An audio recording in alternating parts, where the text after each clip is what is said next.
할렐루야. 한 주간 동안 잘 지내셨습니까? 사도신경 하시고 오늘 말씀 들으시기 바랍니다. 오늘 말씀 이사야 7장 14절입니다. 지난주에 어떤 분이 어떻게 하면 통일이 될까 물었습니다. 학생들과 나눌 토론 주제라고 했습니다. 우리나라는 통일이 시급합니다. 이 지구상에 유일하게 남아있는 분단 국가이기 때문입니다. 전에는 독일도 있었지만 벌써 오래전에 이들은 통일을 이루었습니다.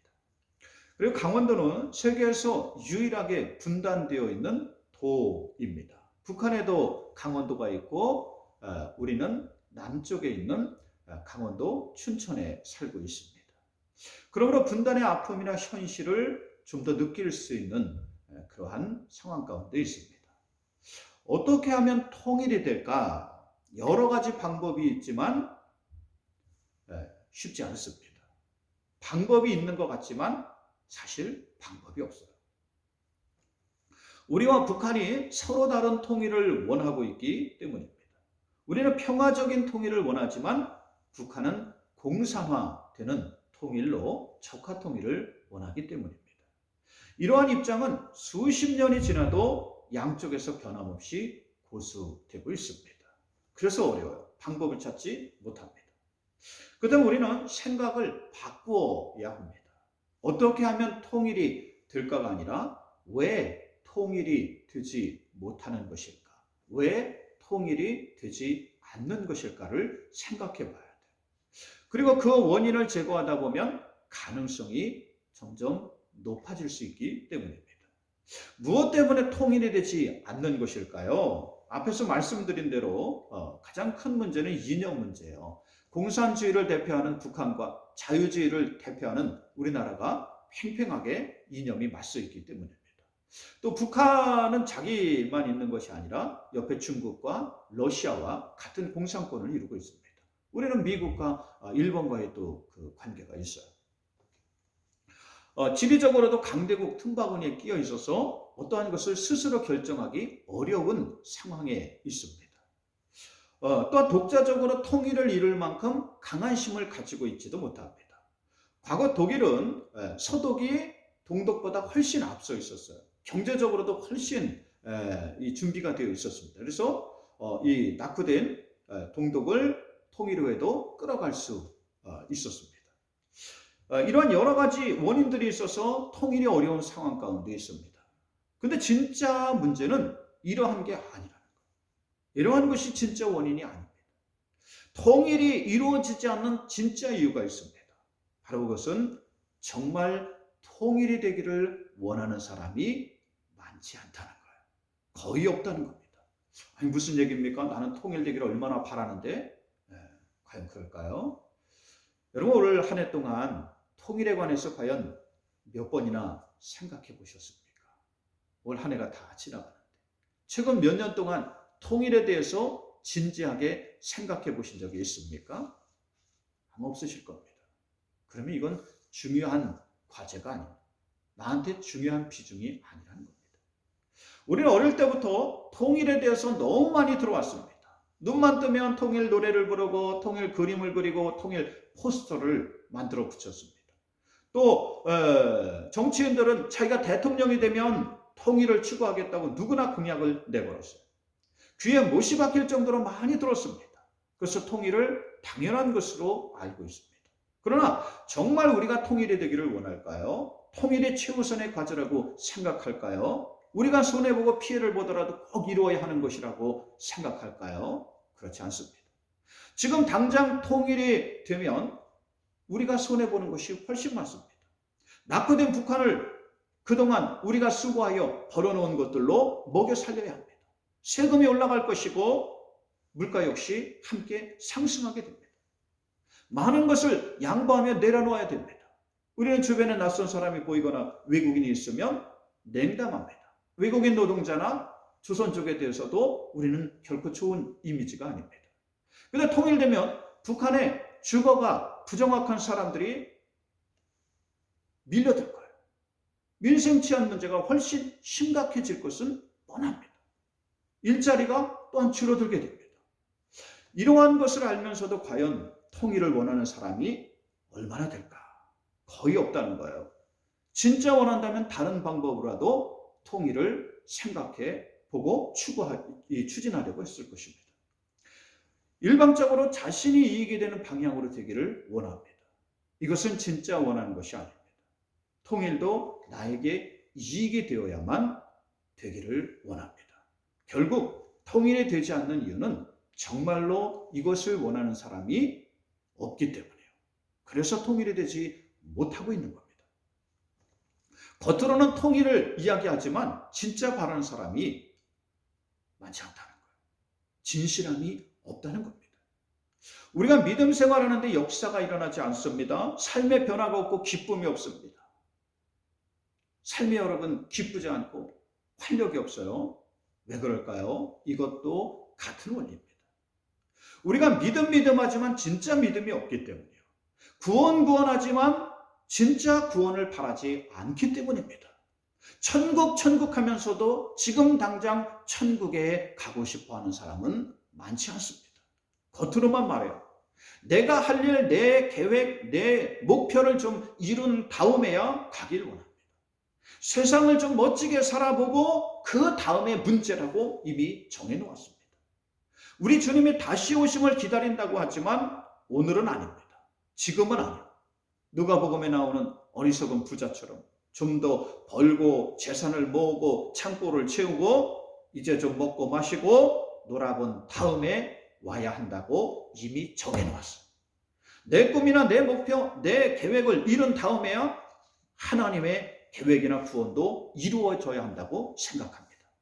그러므로 겉으로는 믿음 생활을 하는 사람이 많은데 그 능력이 나타나지 않는 것입니다.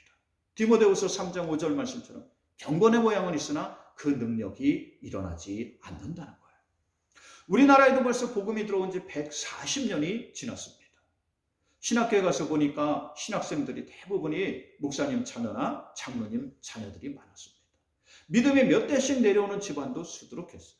태어나면서부터 아무런 고민 없이 교회 안에 있었고 또 그냥 시간이 흘러온 경우들이 많습니다. 믿음이나 구원의 확신이 없이 자라다가 세상의 유혹에 빠져서 교회를 떠나는 수많은 사람들이 우리 곁에 지금 있습니다. 우리는 진실해야 돼요. 진짜가 되어야 됩니다. 이러한 모습으로는 역사가 일어나지 않기 때문입니다. 성경의 바리새인들을 예수님이 심하게 질책하십니다. 왜 그러셨을까요? 예수님은 누구나 받아주셨습니다. 누구나 사랑하셨어요. 심지어는 그 당시에 멸시받고 천대받는 세리나 창기들까지도 받아서 제자로 삼으셨습니다. 근데 바리새인들이 누굽니까? 스스로를 하나님을 위해서 경건한 일에 구분 지었다 그래서 분리한다는 뜻에서 바리새라고 지었습니다. 그래서 하나님 율법을 지키는 사람들이었고 일주일에 이 2번씩 금식을 정해서 하였고 하루에 3번씩 시간을 정해놓고 기도했어요. 구제에도 아주 열심을 내는 그러한 사람들이었습니다. 그런데 예수님이 이들을 엄하게 책망하셨습니다. 왜 그러셨습니까? 바로 이들이 위선적인 사람들이었기 때문입니다. 믿음이 없으면서 있는 척했어요. 경건하지 않으면서 경건한 척했습니다. 진심으로 기도하지 않으면서 기도하는 척했습니다. 구원받지 못했는데 구원받은 척 했습니다. 그리고 하나님을 알지도 못하면서 하나님을 다 아는 척, 잘 아는 척 했기 때문이에요. 결국 이들이 하나님의 아들인 예수 그리스도를 알아보지 못하고 핍박하다가 십자가에 못 박아 죽이는 것을 볼 수 있습니다. 그리고 자기들이 잘못한 것이 드러날까 봐 거짓말을 만들었어요. 구원하신 주님까지도 끝까지 거부하며 회개하지 않았습니다. 그리고 이러한 죄악은 후손들에게까지 이어져가 오늘날 유대인들은 여전히 예수님을 믿지 않고 있습니다. 그분이 분명히 하나님이시고 하나님의 아들이셨는데 이것을 믿지 않습니다. 예수님은 유대인이었는데 오늘날까지 유대인들은 예수님을 믿지 않고 있다는 사실이에요. 그리고 언제나 메시아가 오나 지금도 기다리고 있어요. 이 인류 지금 세계에 있는 35억의 인류가 예수님을 구원자로 믿고 구원받고 있는데 여기서 통째로 배제되어서 구원받지 못하는 상황에 이르렀다는 거예요. 위선이 여러분 이렇게 무섭습니다. 이렇게 비참한 결과를 가져온다는 거예요. 위선의 의미는 원래 가면을 쓰다는 뜻입니다. 가면을 쓰고 그 속에 숨어 있는다는 뜻이에요. 우리는 위선적인 사람이 되어서는 안 됩니다.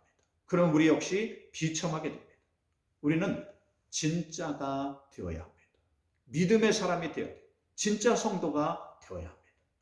현재 세상은 위기 가운데 있습니다. 오늘날 세상은 겉과 속이 다름 때문에 위기에 처하게 되었습니다. 위선 때문에 위기에 처해 있다는 거예요. 현재 한국 사회에서 상당한 이 한국 사회도 지금 위기 가운데 있습니다. 진실함을 찾아보기가 어렵습니다. 진짜 괜찮은 사람을 찾아보기가 어렵다는 거예요. 그러나 위기는 곧 기회가 됩니다. 현재가 세상이 볼 때는 위기입니다. 그러나 하나님은 세상을 망하라고, 우리를 망하라고 어려움에 처하게 하시지 않습니다. 위기를 주시지 않습니다. 위기는요, 기회가 돼요. 위기의 순간에 진짜와 가짜가 구별되기 때문입니다. 제가 얼마 전에 드라마를 봤어요. 병원에 애인이 아파가지고 응급실에 함께 들어온 남녀가 있었습니다. 자, 이 여자가 이제 아프니까 누워있고 남자가 옆에서 이렇게 간호를 합니다. 그런데 여기에 또 누가 있느냐면 이 초등학교 아이가 머리를 다쳐가지고 누나가 아이를 데리고 와서 이렇게 치료를 받고 있습니다. 그래서 여러 사람들이 이렇게 있는데 갑자기 기침을 심하게 하는 어떤 가족이 들어오면서 보니까 아버지가 몇 달 전에 중동에 출장을 갔다 와서 계속 기침을 한다는 거예요. 그러니까 의사가 이렇게 가만히 보니까 이게 메르스가 의심이 됩니다. 그러니까 응급실을 이제 폐쇄하고 아무도 밖으로 나가지 못하고 밖에서 안으로 들어오지 못하도록 격리 조치가 되었습니다. 위기의 순간에 애인과 함께 온 남자가 갑자기 자기만 살겠다고 문 쪽으로 막 뛰어가는 거예요. 나가려고. 근데 문 밖에는 누가 있었냐면 여기 아이들만 있는 것이 너무 애처로워서 그 바깥에 어머니가 이 문 쪽으로 들어오려고 또한 여기서 다가오고 있었어요. 양쪽 다 사람들이 막아서면서 문은 열리지 않았습니다. 근데 위기의 순간에 진짜와 가짜가 구분이 되어졌어요. 사랑이 있는 척했지만 없는 것과 아이들을 위해서 생명까지 내어놓을 수 있는 사랑이 구분되어졌습니다. 지금 세상은 위기의 상황입니다. 근데 신기하게도 바로 이러한 어려운 상황 가운데 우리 속에 있는 것들이 그대로 드러나고 있다는 거예요. 우리가 무엇을 위해서 살았는지 드러납니다. 우리가 무엇을 중요하게 여기고 살았는지 드러납니다. 우리가 지금 무엇을 위해서 살고 있는지 다 드러나고 있다는 거예요. 삶의 목적이 무엇인지, 무엇을 위해서 살고 있는지 그 속이 다 드러나고 있다는 사실입니다. 예전에는 적당히 숨기고 티 안 내고 살 수 있었습니다. 근데 코로나로 위기가 닥치면서 그 속이 다 드러나고 있어요. 믿음이 있는 척 하던 사람도 진짜 믿음이 있는지 없는지 드러납니다. 하나님이 우선이고 구원이 우선이라고 말하던 사람, 그것이 진짜인지 아니었는지 드러나고 있습니다. 진짜와 가짜가 구분되고 있습니다. 성경에 세상에는 쭉정이와 알곡이 함께 있을 것이라고 했습니다. 그러나 마지막 때에 오른편에 설 자와 왼편에 설 자가 분명하게 갈라질 것이라고 하였습니다. 더 이상 위선으로 살 수 있는 세상이 아니라는 거예요. 진실함으로 세상을 살아야 할 시간이 점점 더 다가오고 있다는 거예요. 그러므로 우리는 진실함으로 세상을 살아야 합니다. 세상을 진리를 따라서 살아가야 돼요. 이것이 모든 사람이 가야 할 길입니다. 모든 사람이 따라가야 할 생명의 길이라는 거예요. 그렇다면 우리는 어떻게 진실하게 되고 진짜가 될 수 있을까요? 바로 진리이신 예수 그리스도를 믿으며 살아야 합니다. 예수 그리스도, 진리이신 예수님을 모시고 살아야 돼요. 하나님이신 예수 그리스도를 믿으며 살아야 합니다. 그러면 진짜가 됩니다. 예수님이 모든 세상을 심판하는 기준이 되시기 때문이요. 예수님이 하나님이 보내신 구원자 메시아이시기 때문입니다. 우리를 사랑하시는 분이시기 때문이에요. 그러므로 예수님은 오직 나만이 길이요 진리요 생명이라고 하셨습니다. 오직 예수님이 길이 되십니다. 어떤 길입니까? 생명으로 가는 길이 되십니다. 우리를 구원하는 길이 되신다는 거예요. 오늘 말씀에 하나님은 세상의 구원자를 보내실 것을 분명히 보여주고 있습니다. 구약 성경에는 이 땅에 하나님이 보내실 메시아에 관한 예언이 300번이 넘게 나와 있어요. 그 중에 오늘 이사야 말씀은 가장 대표적인 말씀입니다. 오늘 말씀에 보라 처녀가 잉태하여 아들을 낳을 것이니 그 이름을 임마누엘이라 하라 그랬습니다. 임마누엘은 하나님이 우리와 함께 하신다는 뜻입니다. 하나님이 우리와 함께 하심을 알려주는 사람이 임마누엘이라는 거예요. 예수 그리스도를 통해서 이 세상이 하나님을 알고 찾고 만날 수 있게 된다는 것입니다. 하나님이 어떠한 분인지 알게 돼요. 하나님 나라에 대해서 알게 됩니다.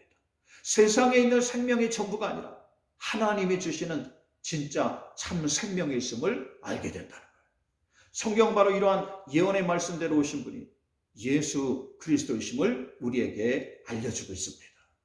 이사야 9장에 이분은 만왕의 왕이시며 평강의 왕이라고 하셨습니다.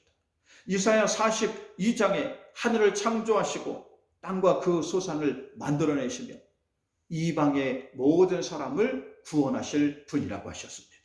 요한복음 1장에 만물이 그로 말미암아 지은 바 되었으니 그가 없이는 하나도 된 것이 없다고 하셨습니다.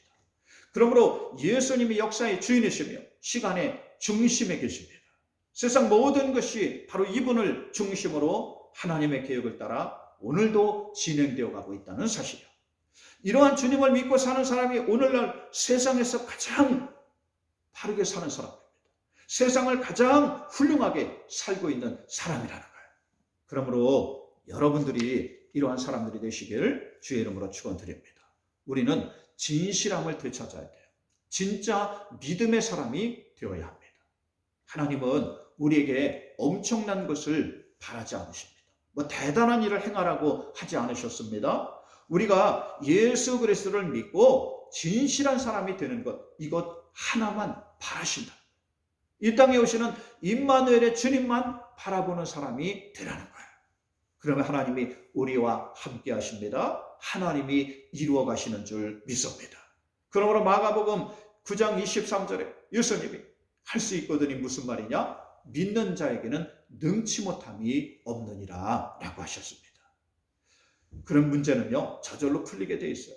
나라의 문제도요, 우리 이 나라의 문제도 여러분 하나님이 풀어가시면 풀리게 되어 있습니다. 우리의 문제도 마찬가지예요.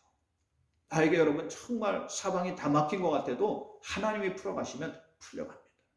가정의 문제, 사업의 문제, 건강의 문제, 진료의 문제, 자녀의 문제도 하나님이 풀어가셔야 풀리는 거예요.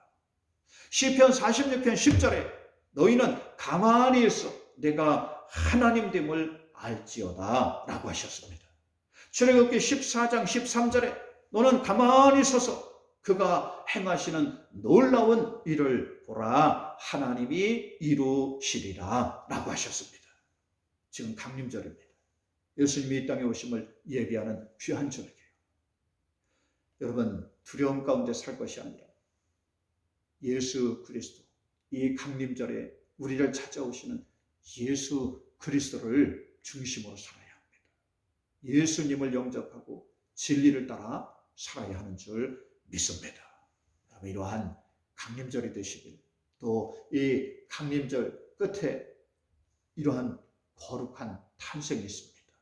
여러분을 위해서 이 땅에 찾아오시는 구주 예수님이 되시길, 임마누엘의 주님이 되시길 주의 이름으로 축원드립니다. 오늘 말씀이 여러분에게 주시는 하나님 말씀이 되시길 주의 이름으로 축원드립니다. 기도합니다.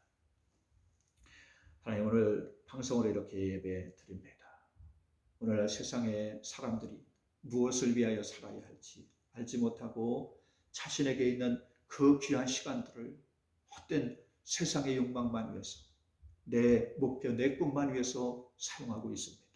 하나님, 오늘도 이 세상의 주인이 우리 하나님이심을 알게 하시고 우리가 무엇을 위하여 살아가야 할지 알려주심을 감사합니다. 오직 이 세상에 오신 임마누엘의 하나님, 우리의 모든 삶을 주장해 주시고 주인 되신 예수 그리스도를 중심으로 살아가는 우리들 되도록 하나님 인도하여 주시옵소서. 하나님 말씀을 따라서 한 주간 살아가는 귀한 성도들 되게 하옵소서. 예수님의 이름으로 기도 올리옵나이다. 아멘. 주기도문 하시고 예배 마치시기